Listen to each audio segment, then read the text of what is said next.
dragi ljudi dobra, svi vi s kojima mi je već život ukrstio pute kroz Pospremi glavu program, bilo kroz naše online edukacije uživo, promocije knjige ili konzultacije 1 na 1.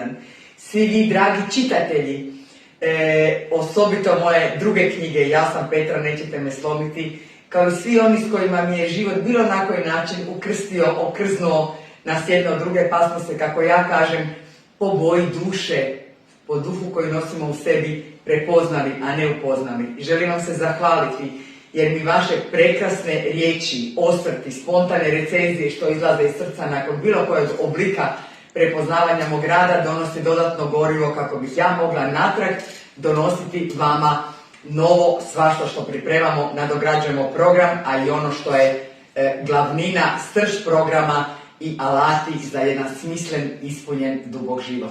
S tim željama i s tom zahvalom šaljem vas u 2026. godinu.